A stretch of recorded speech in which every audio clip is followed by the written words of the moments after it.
Ottava e conclusiva corsa del programma pre-europeo, il premio Balestri e Balestri, una categoria G. Un tuono da barco, Spordanzola, Volartil, Unicum RL, Vesnadaghi, Rasputin Fonti in prima fila, in seconda Tuomo Tubaba, Urla del Vento, Sama e Rita Disgrey.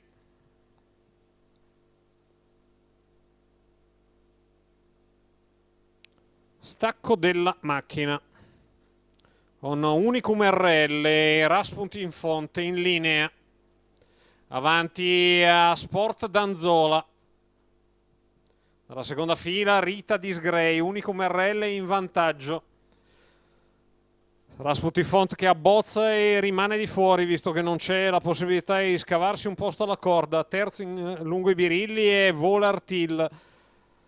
La terza pariglia di fuori è quella di Sama, che poi non perde tempo e viene via. 15 il lancio, Unicum RL in vantaggio, Sama che aggira tutto il gruppo e si va a profilare a diretto contatto del battistrada. 31 i primi 400 metri, Spordanzola è lì in corda.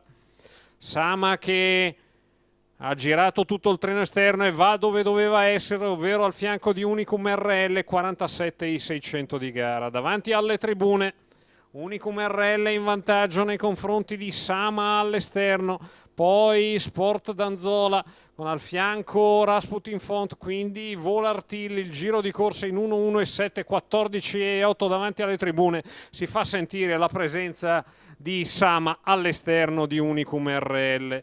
Gruppo che inizia a sfilacciarsi sotto l'impulso di Sama che rimane lì a mezza via fra Unicum RL richiesto e Spordanzola che inizia a sbracciare al chilometro 16,7. Sama è sempre lì all'altezza del Salchi di Unicum RL a 500 metri dalla conclusione. Unicum che mantiene una di margine, Sama sul passo, prova a venire via Volartil in aggiramento su Rasputin Font, ma è ancora ben lontano dalla testa della corsa. 1,31,5 e 1.200 con Unicum RL in vantaggio che ha respinto il primo tentativo di Sama. Più indietro Volartil, ingresso da dritta arrivo con Unicum RL che ha 3 lunghezze di margine su Sama che è arrivato, si butta di dentro Volartil a 100 al termine, in vantaggio Unicum RL che però si è piantato duro e allora Sama viene ad avere ragione dell'avversario, avvicinato anche da Volartil di dentro.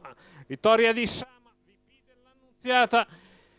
Training da programma di Ettore Vairani, colori della scuderia Brigi. Sembrava aver fatto tutto per benino Unicum RL, quando però ha mollato la ghirba, l'ha mollata del tutto. Sama che, nonostante la chiusa lenta, viene a vincere chiaramente davanti a Volartil e Unicum RL. 9-3-4 all'arrivo dell'ottava e ultima.